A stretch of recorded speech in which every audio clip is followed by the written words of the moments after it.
عزیزان گرامی قدر، مولا حسین کا وہ فقرہ جس میں امام حسین علیہ السلام نے صاف لفظوں میں یہ اعلان کر دیا تھا، مثلی لا یبایع مثلہ، مجھ جیسا اس جیسے کی بیعت نہیں کر سکتا۔ انکار بیعت امام حسین اور اس انکاری فقرے زبان پر جاری کرنے سے پہلے مولا نے اپنی اور اپنے خاندان کی عظمت و فضیلت کا اعلان کیا، اور ساتھ ہی ساتھ یزید کی خباثت، نجاست اور اس کی برائیوں کا اعلان کیا۔ صاف لفظوں میں بتایا کہ ہم اہل بیت نبوت ہیں، ہم معدن رسالت ہیں، ہمارے یہاں فرشتوں کی آمد و رفت ہے، ہم پر رحمتوں کا نزول ہوتا ہے، پروردگار عالم نے دین کا آغاز بھی ہمارے ذریعے کیا ہے، اس کا انجام بھی ہمارے ہی ذریعے ہوگا۔ اور یزید شراب خور ہے، بے گناہ و قاتل ہے، اور علی اعلان فسق و فجور کرتا ہے، لہٰذا مجھ جیسا پاک و پاکیزہ، طیب و طاہر، اس جیسے خبیث اور نجس انسان کی بیعت نہیں کر سکتا۔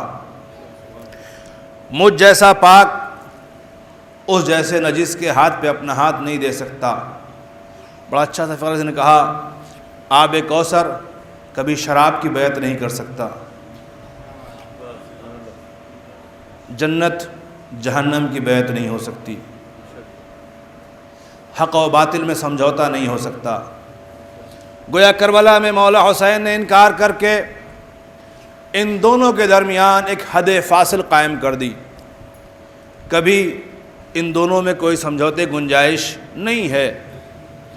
اور یہ بات بھی بخوبی آپ تک میں شاید پہنچا سکا کہ اس انکار کی عظیم قیمت چکانی تھی امام حسین کو، صرف زبانی انکار کی منزل نہیں تھی۔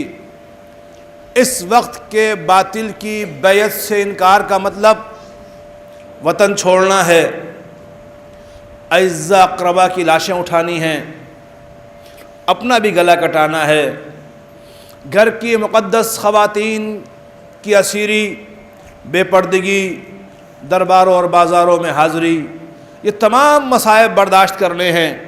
اگر اتنی بڑی قیمت دے سکتے ہو تو انکار کرنا، ورنہ زبانی انکار کا فائدہ نہ ہوگا۔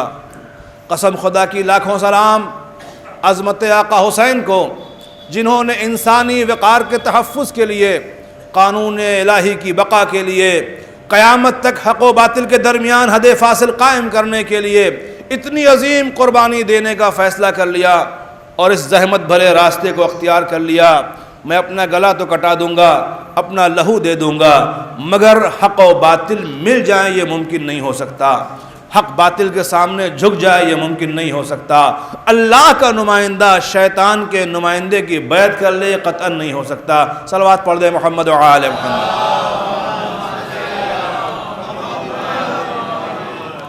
لذا بات قابل غور تھی، اور جب یہ مسئلہ پیش آیا، میں کچھ باتیں آپ خدمت میں عرض کر چکا ہوں، صرف رب دینا چاہتا ہوں۔ انکار کے بعد پہلی منزل صبح نمودار ہوئی، معاملہ رات کا تھا، مروان سے ملاقات ہوئی، اس نے اپنی بات کہی، میں نے آپ سے کہا تھا بیعت کر لیں، امام نے کہا تھا ایسے اسلام پہ میرا آخری سلام جس کا سردار یزید جیسا ہو جائے۔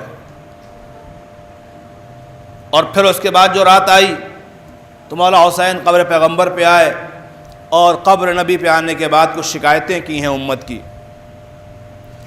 اور بتایا نبی اللہ آپ دیکھیں کہ جس امت کے درمیان آپ نے ہمیں اپنا جانشین بنا کے چھوڑا تھا، اس امت نے ہماری اطاعت ترک کر دی ہے، ہماری قدر و قیمت کو بھلا دیا ہے۔ یہ پہلا شکوہ تھا۔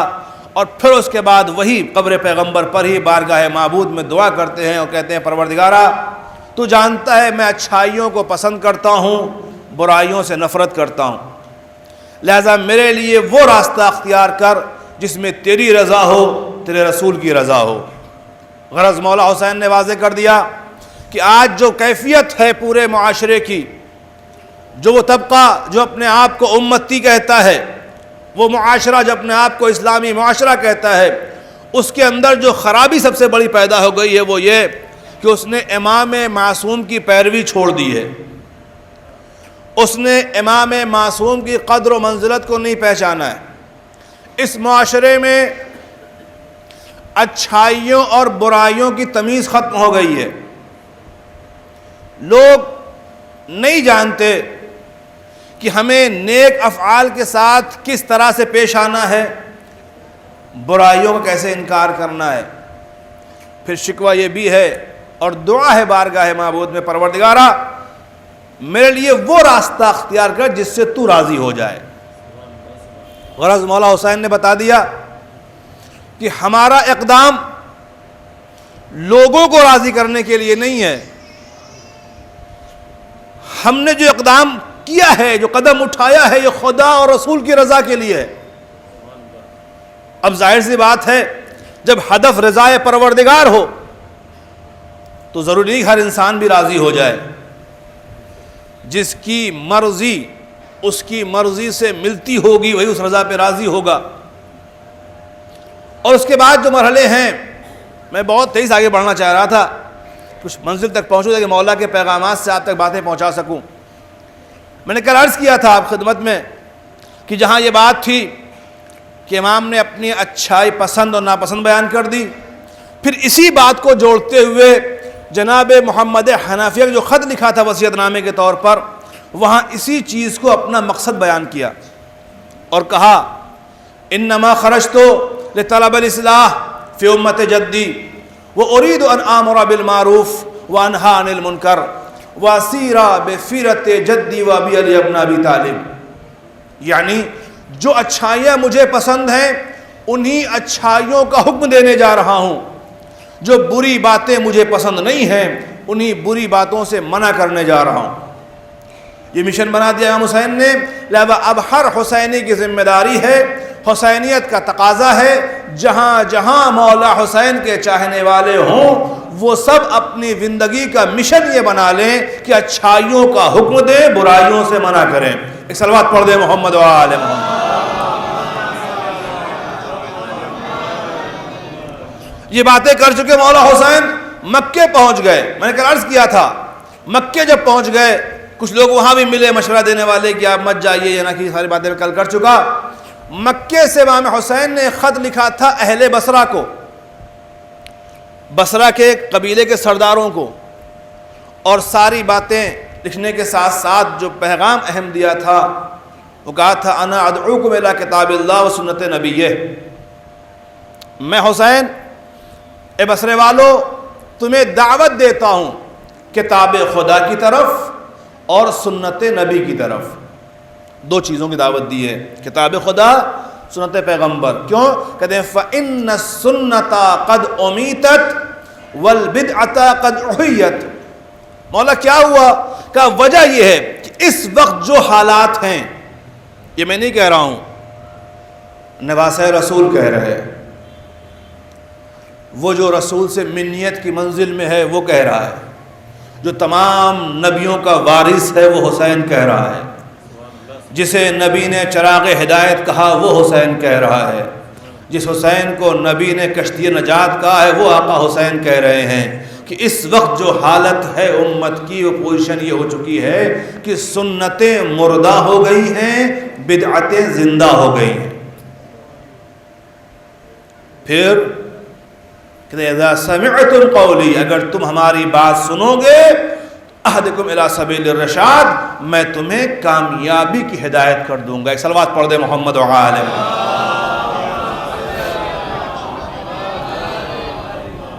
وہ اس خط میں امام حسین علیہ السلام نے امت کو دعوت دی ہے کتاب خدا کی طرف اور سنت پیغمبر اسلام کی طرف۔ اگر تم اس پر عمل پیرا ہو جاؤ تو یقین جانو کامیابی ہو جائے گی، صحیح راستے مل جائیں گے۔ میں پھر اپنے جوان بھائیوں سے بات کرنا چاہوں گا، مولا حسین نے بلایا ہے قرآن کی طرف، کتاب خدا کی طرف۔ کیا ان کے پاس کتاب خدا نہیں تھی؟ کیا ان کے گھروں میں ہمارے گھروں کی طرح قرآن نہیں رکھا ہوا تھا؟ کیا وہ لوگ قرآن پڑھتے نہیں تھے؟ کیا انہیں قرآن کا علم نہیں تھا؟ ظاہر سی بات ہے اس دور میں تو قرآن کی تعلیمات کچھ حد تک تو تھی ہی، مگر بات یہ ہے قرآن پڑھتے ضرور تھے پر سمجھتے نہیں تھے۔ قرآن کی تلاوتیں تھیں، مگر کیا امام حسین تلاوت قرآن طرف بلا رہے تھے؟ اگر میں ذرا متوجہ کروں آپ کو تو میری نگاہوں سے جب مولا علی کی وصیت گزری، کائنات کے امیر نے اپنی آخری وصیت میں جب ضربت لگنے کے بعد جو وصیت کی ہے، اس وصیت میں قرآن کے بارے میں جو وصیت فرمائی، کہتے ہیں میں تمہیں قرآن کی وصیت کرتا ہوں۔ کس بارے میں قرآن کی وصیت کر رہے ہیں مولا؟ کہتے ہیں اس وصیت یہ نہیں پڑھو، وصیت یہ نہیں صاحب کہ جب گھر سے نکلو تو اس کی ہوا لے کے جاؤ، یہ وصیت نہیں جب کوئی مرنے لگے تو قرآن اٹھاؤ، یہ وصیت نہیں صاحب کہ جب کوئی جہیز کی فہرست بناؤ تو پہلے قرآن رکھو، وصیت یہ نہیں صاحب کہ جب کسی نئے گھر میں آؤ تو پہلے قرآن پہنچاؤ، نہیں۔ کیا کی وصیت ہے؟ کہتے ہیں وصیت یہ ہے کہ کہیں ایسا نہ ہو، توجہ چاہتا ہوں، ایسا نہ ہو کوئی غیر قرآن پر عمل کرنے میں تم سے آگے نکل جائے۔ اپنے مولا کا درد سمجھیے، کاش ہم اپنے مولا کی باتوں کو سمجھ لیتے۔ میرے آقا کو اس بات کا درد ہے کہیں ایسا نہ ہو، کوئی زمانہ ایسا نہ آ جائے کہ غیر قومیں اس قرآن کو پڑھ کر کے اس پہ ریسرچ کر کے اس پہ تحقیق کر کے تم سے آگے چلی جائیں اور تمہارے گھر میں قرآن رکھا رہ جائے۔ اس پر عمل کر کے، جملے امام کے ایسا نہ ہو کہ اس پر عمل کر کے کوئی اس سے آگے نکل جائے۔ اگر اتنا بھی نہ سمجھے سمجھدار آدمی تو کیا سمجھے گا؟ جاتے جاتے مولا سمجھا گئے آگے بڑھنے کا راستہ قرآن پہ عمل کر کے نکلتا ہے۔ اگر قرآنی آیات پر عمل کیا جائے تو آگے بڑھو گے۔ علی کہہ گئے کائنات کا سب سے کامیاب ترین انسان یہ کہہ کے چلا گیا اگر کامیاب بننا چاہتے ہو قرآن پہ عمل کرنا۔ اس نے ایک فارمولہ ہمیں دے دیا، اگر کامیاب ہونا چاہتے ہو قرآن پہ عمل کرنا۔ اب اس کے بعد بھی اگر ہم کامیاب نہ ہوں تو اس کا مطلب کیا ہوا؟ دیکھیں یاد رکھیے اس بات کو، کامیاب ہونے کے لیے ہر انسان کی فطرت میں قدرت نے طلب کمال رکھا ہے، یہ فطری بات ہے، یعنی فطری طور پر انسان کامیاب ہونا چاہتا ہے، کمال کو پسند کرتا ہے، بلندی چاہتا ہے، یہ چیز قدرت نے رکھی ہے انسان کے اندر، طلب کمال فطری چیز ہے۔ اب شوق سب کے اندر ہے۔ ایک بہت کامیاب بزنس مین کو دیکھ کر کے شوق ہوا کہ ہم بھی اپنے ایریے کے کامیاب بزنس مین بن جائیں۔ کیا کریں؟ ہم نے اس کامیاب بزنس مین کے گھر نوکری اختیار کر لی، اس کے قریبی ہو گئے، روز اس کے ساتھ چلنے پھرنے لگے، اس کا طور طریقہ دیکھنا شروع کیا، اس کا اسٹائل کیا ہے، کیسے ڈیلنگ کرتا ہے، کیسے باتیں کرتا ہے، کیسے اٹھتا ہے، روز کا شیڈیول کیا ہے، کب سوتا ہے، کب جگتا ہے، یہ ساری چیزیں ہم نے سیکھی، مطلب اس کے ساتھ رہ کر کے دیکھ لیا۔ سب کچھ دیکھنے اور سمجھنے کے بعد آ کے اپنے گھر میں بیٹھ گیا۔ ایمانداری سے بتائیے آپ، سب کچھ جان لینے کے بعد کہ رول کیا ہے، اصول کیا ہے، قانون کیا ہے، قاعدہ کیا ہے، سب کر کے میں اپنے گھر میں آ کے بیٹھ گیا، کیا میں گھر میں بیٹھ کر کے کامیاب بزنس مین بن جاؤں گا؟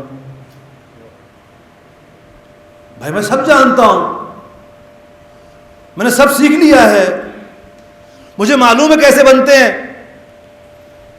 تو شاید آپ سب کہیں مولانا معلوم ہے سے آپ بڑے نہیں ہوں گے، جو معلوم ہے اس پہ عمل کیجئے تو آگے بڑھیے گا۔ بھائی یہی تو بات ہے نا، آپ نے رول سیکھ لیے کیسے کب بنتے ہیں، مگر رول سیکھنا کمال تھوڑی ہے، جب تک اسے آپ اپنی لائف میں اسے نافذ نہ کر لیں، اس پر عمل نہ کر لیں، پریکٹیکلی اس کو کر کے دیکھ نہ لیں، تب تک کامیاب نہیں ہو سکتے۔ اگر ایک چھوٹے سے دنیاوی حیات میں کامیابی کے لیے فقط اصول کا جاننا کافی نہیں ہے، اس پہ عمل کرنا پڑتا ہے، تو پھر جو دونوں جہان کامیابی کا مرحلہ ہے، بھلا کیسے ممکن ہے کہ ہم جان لیں کہ ہاں میرا مولا کامیاب ہوگا، رہبر ہے، ان سے بڑا کامیاب کوئی نہیں ہے، وہ کیسے تھے، کیا کرتے، سب پتہ ہے، مگر ہم نہیں کریں گے۔ صلوات پڑھیے محمد و آل محمد۔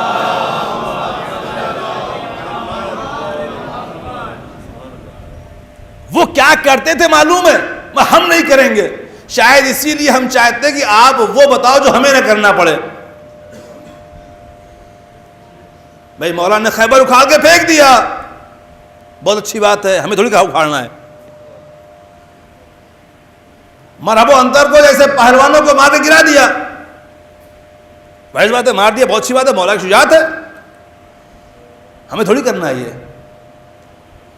ایسی باتیں پڑھے جو خالی ہمیں کرنا نہ پڑے، خالی سننا رہے تو اچھا لگتا ہے۔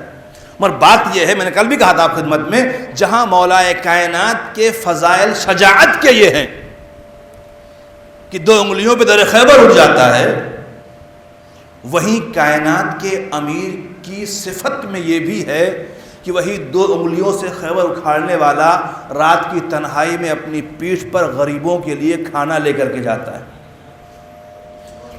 یتیموں کو اپنے ہاتھ سے بیٹھ کر کے کھلاتا ہے۔ وہی فضیلت میرے آقا کی سب سے بڑی اگر آپ محسوس کر پائیں تو یہ ہے، حاکم وقت ہوتے ہوئے ایک غریب ترین آدمی کے پہلو میں جا کے بیٹھ جاتا ہے، اسے پتہ نہیں چلتا میرے بغل میں کوئی امیر بیٹھا ہے۔ یہ فضائل نہیں ہے، یہ کمال نہیں ہے مولا کا۔ وہ مسئلہ یہ ہے کہ اس میں ہمیں بھی کچھ کرنا پڑ سکتا ہے۔ ہمارے پاس ذرا سی دولت آ جائے تو ہم اکڑنے لگتے ہیں، صاحب کسی غریب کے پہلو میں بیٹھنا گوارا نہیں ہوتا۔ اور کائنات کا امیر ہے، ایک نابینا فقیر کے پہلو میں بیٹھ جاتا ہے، اسے کھانا کھلا رہا ہوتا ہے۔ جب غریب پوچھتا ہے کون، بس سمجھو ایک غریب کے پہلو میں بیٹھا ہوا ہے۔ کون کہہ رہا ہے؟ وقت کا حاکم کہہ رہا ہے۔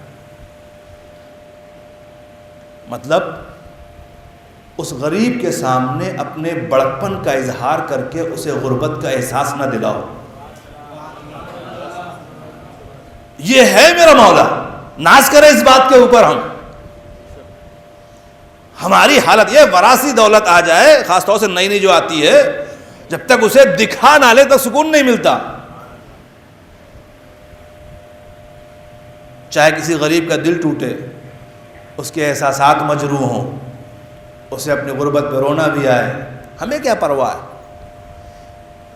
عاشق علی ایسا نہیں ہے جسے اپنوں کی پرواہ نہ ہو۔ مجھے معاف کیجیے گا، خود ذاتی طور پر کھا پی کر کے ٹھاٹھ سے رہ لینا یہ حیوانی زندگی ہے، انسانی زندگی نہیں ہے۔ صلوات پڑھ دے محمد و آل۔ انسان ہو، انسانوں کی طرح جینا سیکھو، حیوانوں کی طرح نہیں، خالی اپنا اپنا ہوتا ہے۔ انسانیت کا مطلب ہی یہ ہے کہ قدرت نے تمہیں اتنے رشتوں میں باندھ کر کے بھیجا ہے، ہر ایک کا خیال رکھو۔ سارے قریبی رشتے ہونے کے ساتھ ساتھ پھر ایک رشتہ اور بھی ہوتا ہے، اسے ایمانی رشتہ کہتے ہیں۔ وہ حسب نسب میں رشتہ دار آپ کا نہیں ہے، مگر ایک ایمانی رشتہ ہے۔ میں یوں نہیں کہہ رہا ہوں، قرآن کی صریح آیت ہے، انما المؤمنون اخوہ، بے شک مومنین آپس میں بھائی ہیں۔ یہ ایک ایمانی رشتہ ہے جو قرآن نے پیش کیا، وہ خاندان والا بھائی نہیں ہے، چچا زاد، مامو زاد، خالہ زاد، پھوپھی زاد، اس میں سے نہیں ہے، ایمانی بھائی ہے۔ مطلب کیا ہے؟ یعنی ایمان بھی ایک رشتہ ہوتا ہے۔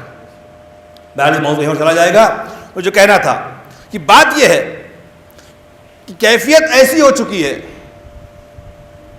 کہ لوگ قرآن پر عمل پیرا نہیں ہے۔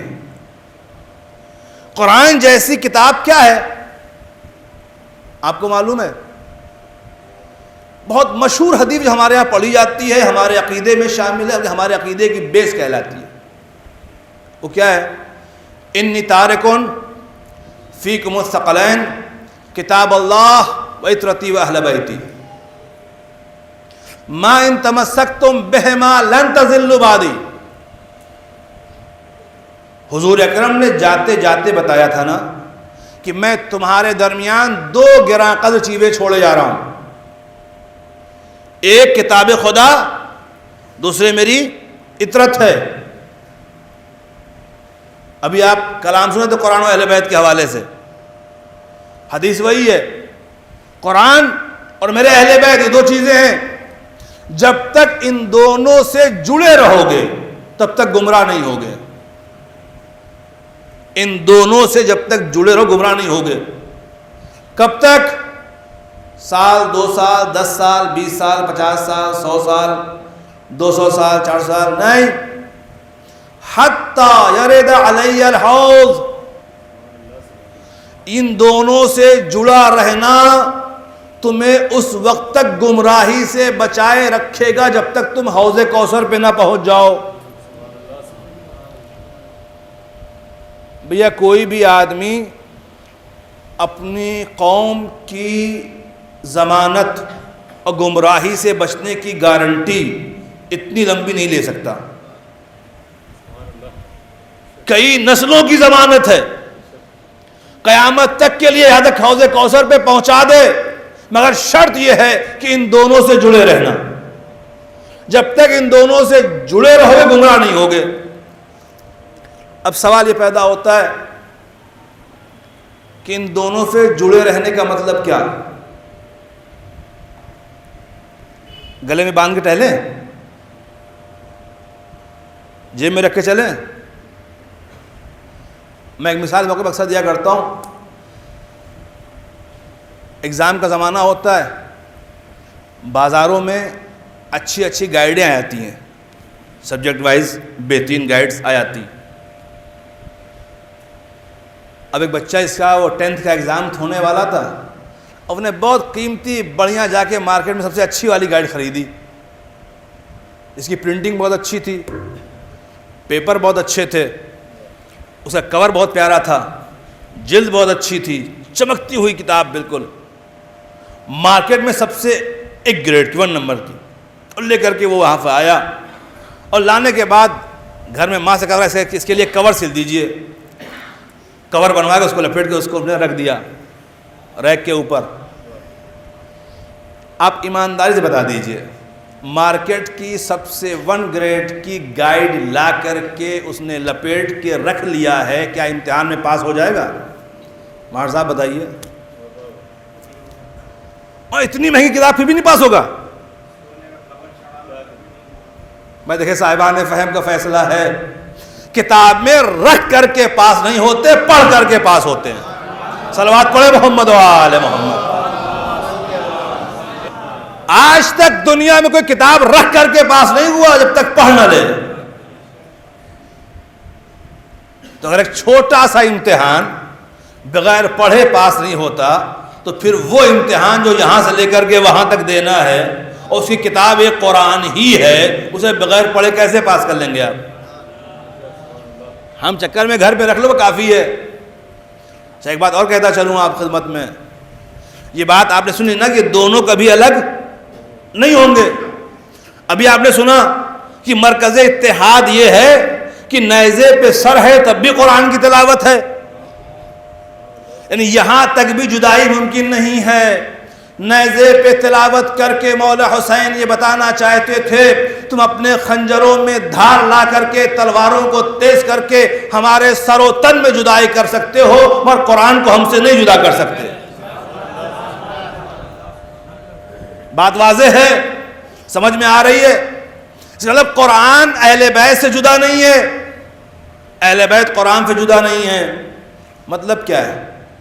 میں آسان لفظوں میں کہہ دوں، اگر 2 چیز آپ کہہ رہے ہیں 2 چیز ہیں، ایک دوسرے سے الگ نہیں ہے، یعنی جہاں قرآن ہوگا وہیں تو اہل بیت ہوں گے نا، اور جہاں اہل بیت ہوں گے وہاں قرآن ہوگا. تو مجھے شاید اگر میں سمجھا پاؤں آپ کو، اس کا مطلب جس گھر میں قرآن رکھا ہے ہر اس گھر میں اہل بیت بھی ہیں. وہ فرق اتنا ہے قرآن دکھتا ہے، اہل بیت دکھائی نہیں دے رہے. بات واضح ہے؟ اب یہ دونوں ایسے ساتھی ہیں جو کبھی جدا ہوتے نہیں. ہماری نگاہ قصور ہے کہ ہم ایک کو دیکھتے ہیں دوسرے کو دیکھتے نہیں، مگر وہ تو ہمیں دیکھ ہی رہے ہیں نا۔ اچھا اگر ایسے دو دوست، بطور مثال کہہ رہا ہوں، دو ایسے ساتھی، دو ایسے قریبی، دو ایسے عزیز کہ جو کبھی ایک دوسرے سے الگ نہ ہوتے ہوں، اتنی قربت ہے، ان میں سے کوئی ایک آپ کے ہاں آئے، آپ بڑی تمنا کرتے ہیں ہمارے ہاں آئے، ہمارے ہاں آئے، کوئی ایک آپ کے ہاں آئے اس میں سے، اور اس کے ساتھ آپ کا سلوک اچھا نہ ہو، آپ اسے ٹائم نہ دیجئے، اس کے پاس بیٹھنے کے لیے آپ کے پاس وقت نہ ہو، اس سے حال چال پوچھنے کا آپ کے پاس ٹائم نہ ہو، اس سے کچھ سننے سمجھنے کا آپ کے پاس موقع نہ ہو، تو اب یہ ایک اکیلا آیا ہے نا آپ کے ہاں، اس کے ساتھ آپ اس طرح سے ایک غیروں جیسا جو سلوک کریں گے تو دوسرا جو نہیں ہے اسے خبر ہے کہ نہیں ہے؟ اسے خبر ہے کہ نہیں خبر ہے؟ جب اسے خبر ہے تو آپ یہ بتائیے، جب اسے خبر ہے اور یہ دیکھ رہا ہے کہ میرے اس ساتھی کے ساتھ آپ بدسلوکی کر رہے ہیں جو آپ کے پاس گیا، تو کیا وہ آپ کے پاس آئے گا؟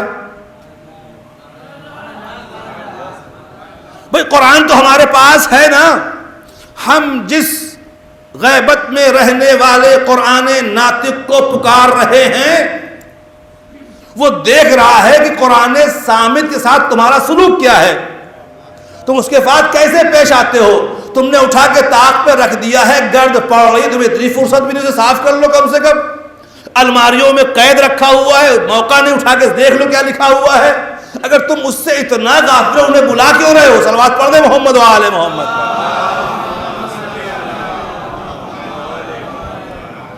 جبکہ جانتے ہو قرآن اللہ کی کتاب ہے، قرآن کے بارے میں مولا علی نے وصیت فرمائی ہے، دیکھو اس پہ عمل کر کے آگے بڑھو گے، ایسا نہ ہو غیر بڑھ جائے۔ یعنی اگر غیر آگے بڑھے گا تو سب سے پہلے تکلیف مولا علی کو ہوگی۔ میں نے اپنے بچوں کو پہلے سمجھایا تھا نا، ایسا نہ ہو غیر بڑھ جائے، تم غافل رہے، دیکھو کہ دوسرا آگے نکل گیا۔ کیسے؟ قرآن پہ عمل کر کے۔ معاف کیجئے گا، مولا علی کہتے ہیں اس پہ عمل کرتے آگے بڑھو۔ مولا حسین کہہ رہے ہیں اہل بفرا سے، میں تمہیں خود کتاب خدا کی طرف دعوت دے رہا ہوں اور سنت پیغمبر طرف بلا رہا ہوں۔ یعنی مولا حسین بھی چاہتے ہیں کہ امت کامیاب تبھی ہوگی جب قرآن پر عمل پیرا ہو جائے، جب کتاب کو ماننے لگے۔ بات آئی تو کہتا چلوں، حالانکہ ارادہ نہیں تھا کہ ہم جس امام کو پکار رہے ہیں اس سے ہم کیوں اتنا غافل ہیں۔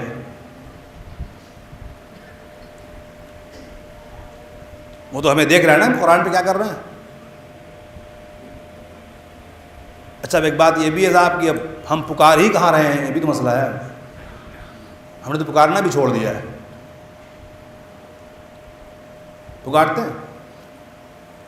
اب بتائیں دن بھر میں کتنی مرتبہ آپ اپنے امام کو پکارتے ہیں؟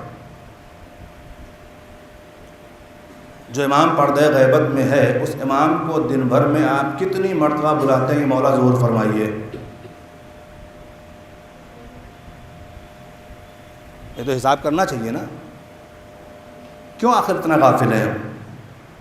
جبکہ ائمہ معصومین نے کہا ہے کہ زمانہ آخر میں حجت آخر کے ظہور کی دعا ہی سب سے افضل عبادت کہلائے گی، پھر بھی ہم غافل ہیں۔ یہ غفلت کی وجہ کیا ہے؟ شاید ہم تیار نہیں ہیں اپنے امام کے استقبال کے لیے، یا ہمیں ڈر لگ رہا ہے کہ وہ آ جائیں گے تو کہیں ایسا حساب نہ شروع ہو جائے ہمارا، کیونکہ وہاں تو تھوڑا منہ دیکھ کر کے آپ یہاں نہیں، آپ فلاں خاندان کے ہیں، فلاں قبیلے کے ہیں، فلاں محلے کے، دور چلے گا، وہاں تو کردار چلے گا۔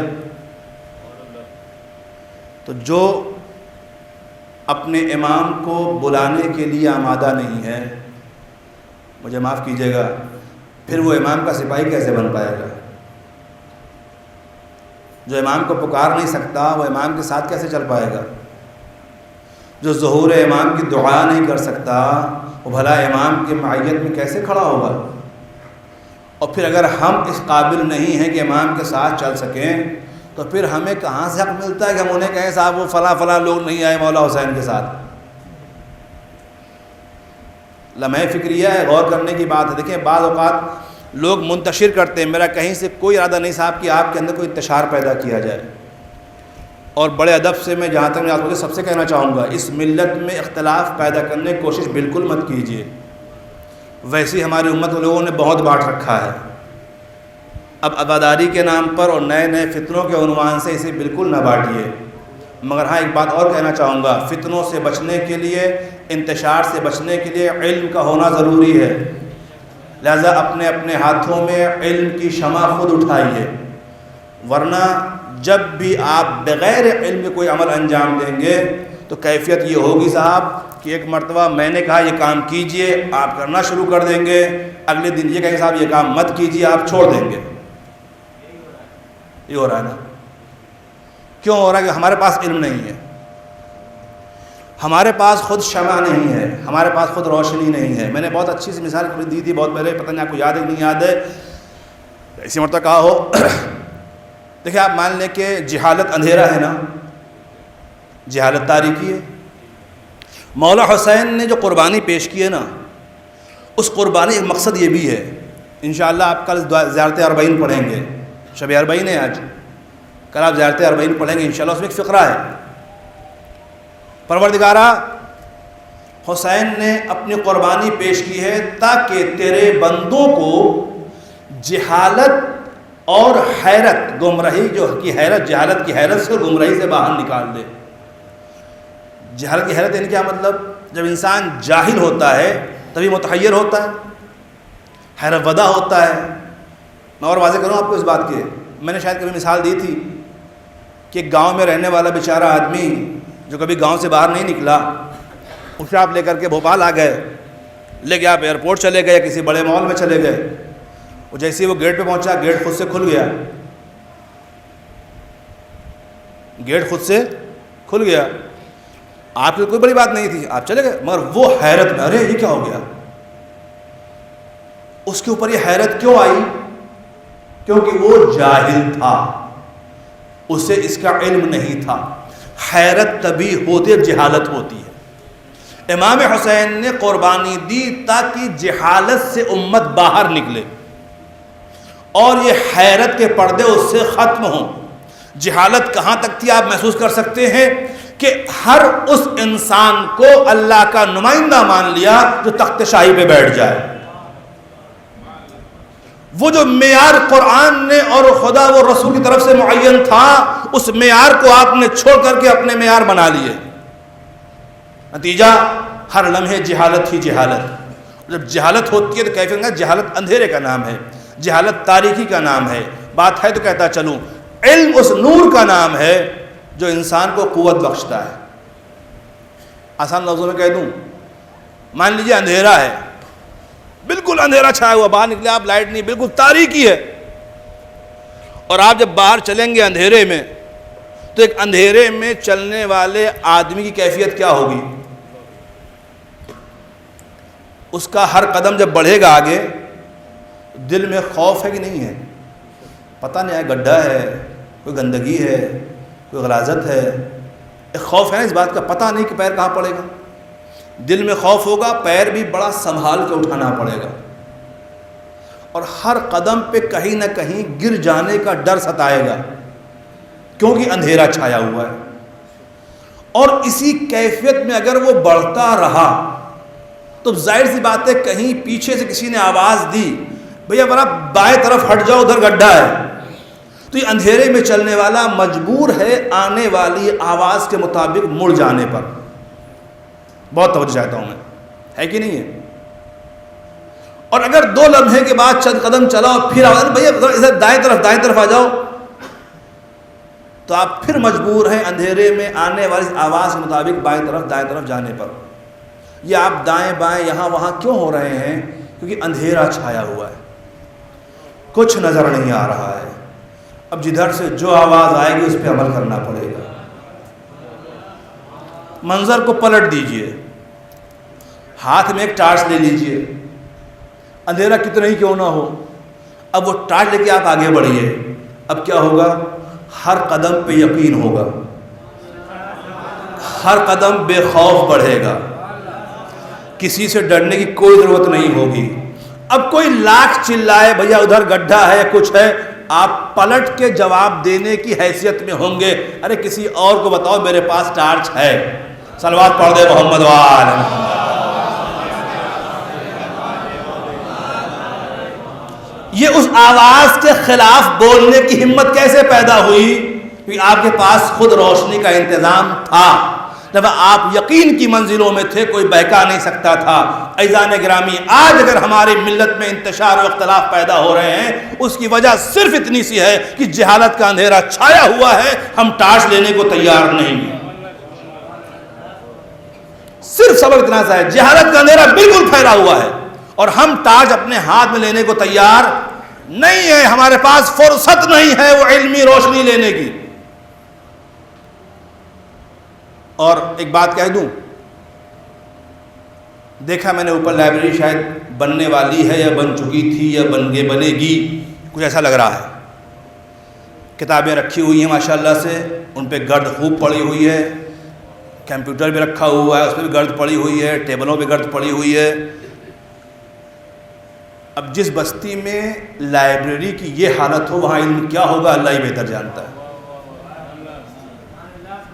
یہ عدم شوق کی دلیل ہے کہ نہیں ہے؟ اس کا مطلب ہے کہ علاقے میں کسی کو نہ کتابوں سے محبت ہے، نہ علم سے محبت ہے، نہ شوق کے تعلیم و تعلم ہے۔ اور جہاں یہ شوق ختم ہو جائے تو مجھے معاف کیجئے گا، کسی کو مار کر کے نہیں پڑھایا جاتا۔ صلوات پڑھ دے محمد و آل محمد۔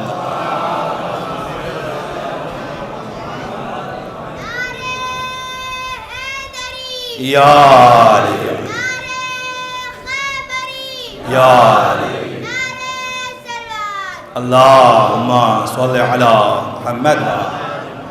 بہت سے علاقے ایسے ہیں جہاں ہم لوگ کوشش کرتے ہیں وہاں کوئی لائبریری بن جائے، جگہ نہیں ہے۔ یہاں ماشاءاللہ جگہ ہے، سب کچھ ہے، پھر بھی مرتب نہیں ہے۔ کیوں؟ شاید وہ نوجوان، میں بڑوں جوانوں سے کہہ رہا ہوں میں آپ سے، شاید آپ کے اندر یہ شوق نہیں پیدا ہوا کہ ہم اپنے دین کے بارے میں کچھ جان سکیں، ورنہ جس ملت کے جوان بیدار ہوں وہاں ایسا اندھیرا نہیں ہو سکتا۔ لہذا نوجوانوں کی ذمہ داری ہے، میں جوانوں سے کہوں آپ سب کی ذمہ داری ہے، متوجہ ہوئیے، اپنے پاس جگہ بھی ہے، کتابیں بھی ہیں، وسائل فراہم ہے، ان سے فائدہ اٹھائیے اور خود اپنے آپ کو زیور علم سے آراستہ کیجئے تاکہ آپ کوئی بہکانے نہ پائے۔ صلوات پڑھیں محمد و آل محمد۔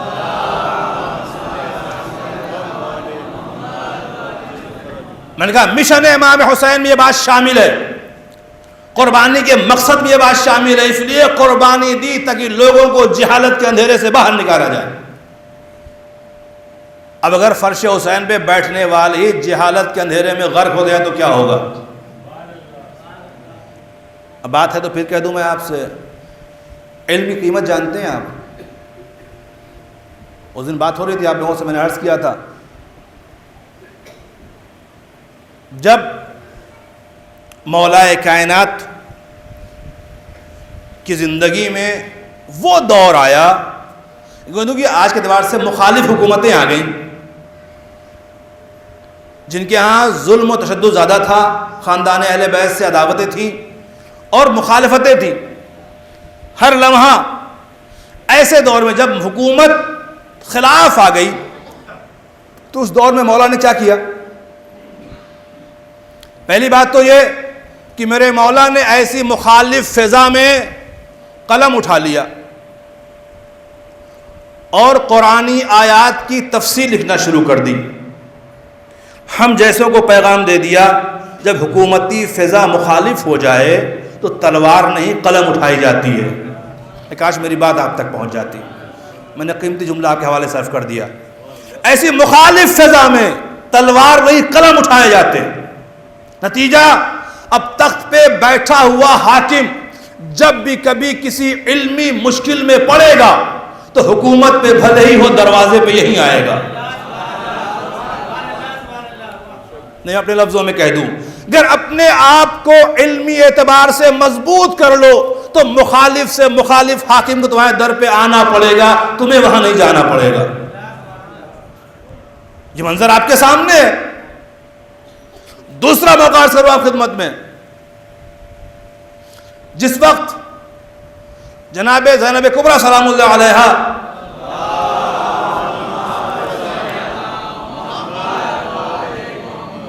کہ جن کی شان میں ہمارے اور آپ کے چوتھے امام نے جو فقرے کہے، کیا کہے تھے؟ یا عمت انت بحمد اللہ عالمۃ غیر معلمۃ وفہمۃ غیر مفہمۃ. اے پھوپھی اماں، الحمدللہ آپ ایک ایسی عالمہ ہیں جسے کسی نے پڑھایا نہیں ہے. یہاں دشمنوں کے درمیان میں جہاں مخالف بھرے پڑے ہوئے ہیں، لوگ تانے اور طنز کس رہے ہیں اور بری بری باتیں کر رہے ہیں، وہاں یہ علم کا اعلان کرنے کیا مطلب ہے؟ شاید مولا بتانا چاہتے تھے اس طرح کی جہالتوں کو جواب علم ہی دے سکتا ہے. فضا مخالف ہو تو علم ہی کا رول ہوتا ہے. اور سب سے بڑا منظر تو اس وقت اس منظر میں آ گیا جب یہ اسیر ہو کر کے دربار میں پہنچ گئے. دربار یزید میں قافلہ ہے، اسیران اہل حرم ہیں، بے مقنع و چادر بیویاں ہیں. شب اربعین ہے، چند فقرے سن لیجئے گا. بغیر مقنع و چادر خواتین ہیں. مولا فجاد ہتھکڑیوں بیڑیوں میں جکڑے ہوئے ہیں. دربار بھرا ہوا ہے، تماشائیوں کا مجمع ہے. نہ جانے کس کس ملک کے سفیر امبیسڈرز بلائے گئے ہیں جہاں یزید اپنی فتح کا مظاہرہ کرنا چاہتا ہے، دکھانا چاہتا ہے کہ ہم نے اپنے باغی کو کیسے مارا ہے. دربار سجا ہوا ہے، کرسی پہ لوگ بیٹھے ہوئے ہیں اور حکومت کی طرف سے معین کیا ہوا درباری مقرر یزید کے کہنے کے مطابق یزید کے خاندان کے فضائل بیان کر رہا ہے اور خاندان پیغمبر اسلام کی برائیاں کر رہا ہے، کیونکہ حاکم نے کہہ رکھا ہے. جب حاکم کہتا ہے تو شاید میں نے کہا تھا جو حکومت کے ہاتھوں بکے ہوئے مقرر ہوتے ہیں وہ حق نہیں بول سکتے، وہ حکومت کے مزاج کے اعتبار سے بولتے ہیں. اس موقع پر لوگوں نے جو وہاں بیٹھے ہوئے تھے، سفراء جو بیٹھے ہوئے تھے، ایمبیسڈرز بیٹھے ہوئے تھے، اسی موقع پر مولا فجاد نے کہا اذن لی حتی اسعد علی هذه العباد، مجھے اجازت دے کہ میں بھی لکڑیوں پہ آؤں. بہت بول چکا وہ، اس کو ڈانٹا بھی تھا مولا فجاد نے، ویل ہو تیرے اوپر کہ تو جو ہے وہ بندوں کو خوش کرنے کے لیے اللہ کو ناراض کر رہا ہے.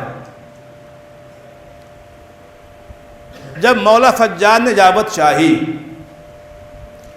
تو یزید کے آس پاس بیٹھے ہوئے لوگوں نے اس سے کہا کہ بیچارہ غم زدہ ہے، مجبور ہے، مصیبت زدہ ہے، ہتھکڑیوں میں جھگڑا ہوا ہے، کیا بول پائے گا؟ ویسے بھی بولنے کے لیے ہمت چاہیے ہوتی ہے.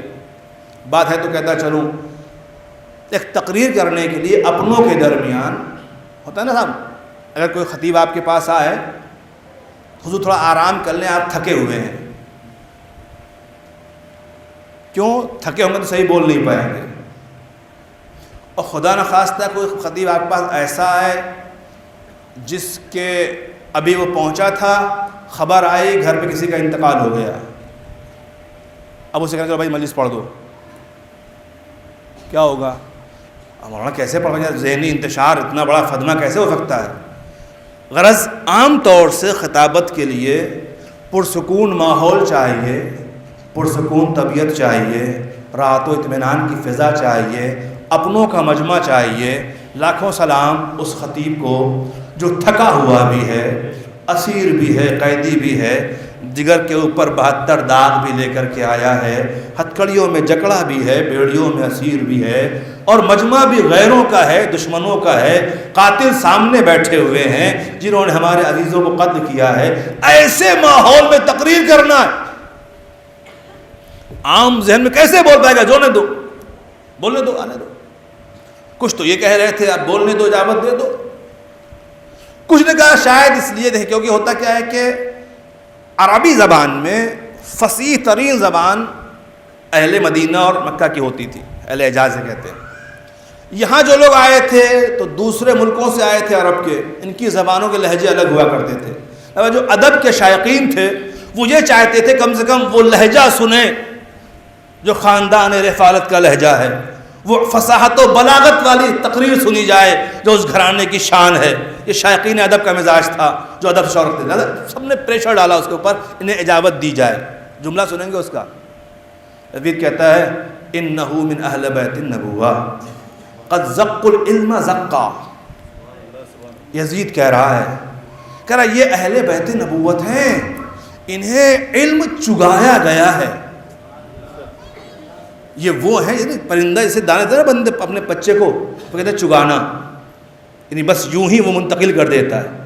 یہ کہتا ہے یہ وہ ہیں جنہیں پڑھایا نہیں گیا، انہیں علم اس طرح سے بھرایا گیا ہے، چگایا گیا ہے. اگر یہ ممبر پہ آ گیا تو میرے خاندان کو رسوا کیے بغیر نہیں اترے گا. بتا دیں آپ مجھے، تخت پہ بیٹھے ہوئے ظاہراً میدان فتح کر لینے والے حاکم کو کس بات کا ڈر ہے؟ کیا مولا کے ہاتھ میں تلوار ہے، نیزہ ہے، خنجر ہے؟ کچھ نہیں. وہ کہتا ہے یہ وہ عالم ہے جو وہاں سے علم لے کر کے آیا ہے. سن 61 ہجری کے یزید کا علم سے ڈرنا یہ بتاتا ہے کہ ہر دور کے یزید کو ڈر لگتا ہے تو علم سے لگتا ہے. صلوات پڑھے محمد و آل محمد. یہ تاریخیں ہمارے پاس ہیں. یہ تاریخیں فقط سننے کے لیے نہیں ہیں، اس پہ عمل کرنے کے لیے ہے. اتنا تو ہم سمجھ جائیں کہ جب زمانہ مخالف ہو جائے، حکومتیں مخالف ہو جائیں، حالات خلاف ہو جائیں تو ہمیں کچھ اور نہیں کرنا ہے، اپنی قوم کو علمی اعتبار سے مضبوط کرنا ہے. ہماری ملت کا کوئی بچہ جاہل نہ رہنے پائے، ہماری ملت کوئی جوان جاہل نہ رہنے پائے. ہر آدمی علم کے زیور سے ایسا مسلح ہو جائے کہ جہالت کے گھٹنے ٹیکنے پڑ جائیں. یاد رکھیے گا، اگر یہ علم ہوگا تبھی آپ اپنا وقار بچا پائیں گے. علم ہوگا تبھی آپ کی عزت محفوظ رہے گی. علم ہوگا تبھی آپ کا قدر و قیمت دنیا سمجھے گی. علم نہیں ہوگا تو پھر ہزار بہانوں سے لوگ ختم کر دیں گے، کچل دیے جاؤ گے اگر علم نہ رہا.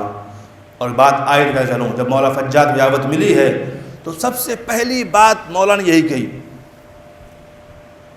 ایھا الناس اوتینا ستا وفضلنا بسبع. ہمیں 6 چیزیں دی گئیں اور 7 چیزوں میں ہمیں فضیلت دی گئی ہے. اور پہلی چیز اوتینا العلم، سب سے پہلی چیز جو ذکر کی مولا فجاج نے، کہتے ہیں ہمیں علم عطا کیا گیا ہے. میں اپنے لفظوں میں کہتا ہوں، علم کی قوت سے ڈرا ہوا جو یزید بیٹھا تھا اسے مولا نے اپنے پہلے فقرے سے اور ڈرا دیا. جس علم سے تو ڈرتا ہے سن، سچائی ہے، ہمیں علم دیا گیا ہے. اب ہمارا مقابلہ کسی اور سے نہ کرنا. جو دنیا میں آ کے پڑھتے ہیں وہ اور ہوتے ہیں، جو وہاں سے علم لے کے آتے ہیں وہ اور ہوا کرتے ہیں. صلوات پڑھیں محمد و آل. رضان گرامی، کہنے کا ہدف یہ تھا اس علم کی طرف دعوت دی گئی ہے، اس قرآن طرف مولا حسین بلا رہے ہیں، ہم تمہیں دعوت دیتے ہیں قرآن کی طرف. لہذا گزارش ہے متمسک ہو جاؤ قرآن کریم سے، جڑ جاؤ قرآن سے. صرف پڑھو نہیں، سمجھو قرآن کو. قرآن کہتا کیا ہے، قرآن بتا کیا رہا ہے، قرآن سمجھانا کیا چاہتا ہے. بھائی اتنی یہی تک کی بات نہیں ہے. آئیے میں منزل اور قریب کر دوں، وقت نہیں رہ گیا، کل آخر گفتگو ہو جائے گی. باتیں بہت کچھ سوچی تھی مولا حسین کے اقوال کے ذیل میں، مگر کچھ حالات نے ساتھ نہیں دیا، کچھ بہرحال میں پیچھے رہ گیا. 9 محرم کی تاریخ تھی. آج نویں مجلس ہے نا، چلے تقریباً عصر کا وقت قریب ہو رہا تھا یا اس سے پہلے. دشمن کی فوجوں میں حکم آ گیا شام سے کہ آج ہی یا تو حسین سے بیعت لے لو یا سر قلم کر دو. فوجیں تیار ہو گئیں. فیصلہ خان نے کہا چلو حملہ کرو. سفارائی شروع ہو گئی، ایک ہنگامہ بڑھا خیمے کی طرف. جناب زینب نے کہا بھیا دشمنوں کی فوج میں حرکت پیدا ہوئی ہے، وہ شاید بڑھنا چاہتے ہیں. مولا حسین نے بلایا جناب عباس کو. بھیا عباس میں تم پر فدا ہو جاؤں، جاؤ ذرا معلوم کرو وجہ کیا ہے. مولا عباس آگے بڑھے، قریب پہنچے. کیا بات ہے، کیا ہو رہا ہے؟ جواب ملا کہ ہمیں حکم ہے آج ہی یا حسین بیعت کریں یا ختم کرو مسئلے کو. مولا عباس کہتے ہیں رکو میں اپنے مولا سے پوچھ کر کے آتا ہوں. یہ ہیبت عباسی تھی، کہہ دیا رکو تو کسی نے ہمت نہیں تھی. مولا عباس آئے. آقا وہ کہہ رہے ہیں کہ انہیں حکم ملا ہے کہ آج ہی فیصلہ ہو جائے، یا سر قلم کرو یا بیعت لے لو. اب مولا کہتے ہیں جاؤ، ہو سکے تو جا کے ان سے 1 شب کی مہلت مانگ لو. کس لیے مولا، کیا چاہیے؟ لیکن اپنے اپنے اعتبار سے یہ رات کیوں مانگی، شعراء نظم کر دیں الگ بات ہے، مفکرین بیان کر دیں الگ مسئلہ ہے، خطبہ ذاکرین کہہ دیں وہ الگ مسئلہ ہے، مگر خود مولا حسین جو وجہ بتا رہے ہیں کیوں ہم مانگ رہے ہیں، کہتے ہیں لنصلی لربنا، تاکہ ہم نماز پڑھ سکیں، ہم دعا کر سکیں، ہم استغفار کر سکیں، ہم تلاوت قرآن کر سکیں۔ یہ وجہ بتائی مولا حسین نے۔ اس لیے پھر کہتے ہیں کہ اللہ جانتا ہے انی احب الصلاۃ و تلاوت کتابہ والدعاء والاستغفار۔ مولا حسین کہہ رہے ہیں، 9 محرم کی بات ہے، خدا جانتا ہے میں محبت کرتا ہوں نماز سے، مجھے محبت ہے تلاوت قرآن سے، مجھے محبت ہے دعا سے، مجھے محبت ہے استغفار سے۔ یہ امام کی محبوب چیزیں ہیں جو امام نے 9 محرم کو بیان کی۔ لہذا میں تمام حسین کے عواداروں سے گزارش کرنا چاہوں گا، اگر دل میں عشق مولا حسین ہے تو کم سے کم ان چیزوں سے محبت کرو جن سے مولا حسین کو محبت ہے۔ اور مولا حسین نے کربلا کے میدان میں اپنی محبوب چیزوں کا بیان کر دیا کہ مجھے نماز سے محبت ہے، مجھے قرآن کی تلاوت سے محبت ہے، مجھے دعاؤں سے محبت ہے، مجھے استغفار سے محبت ہے۔ وقت نہیں میں تشریح کروں، انشاءاللہ کل گفتگو ہوگی باقی منزلوں میں۔ یہ چیزیں میری محبوب ہیں، لہذا اے حسین کے چاہنے والوں کم سے کم مولا حسین کی محبوب چیزوں پر اپنے آپ کو عمل پیرا کر لو۔ پہلے عرض کر چکے تھے مجھے معروف پسند ہے، اچھائیاں پسند ہیں، مجھے برائیوں سے نفرت ہے، لہذا اگر حسین والے ہو لہذا حسین کے اس پیغام کو پوری دنیا میں عام کر کے بتا دو کہ ہم حسین والے ہیں، حسینیت کے پرچم کو بلند کرنے والے ہیں، لہذا ہماری ذمہ داری ہے کہ ہم ہر وہ عمل انجام دیں گے جو میرے مولا کو پسند تھا۔ کیا اتنی محبت بھی ہم نہیں کر سکتے کہ جو آقا کو پسند ہے اسے انجام دے لیں؟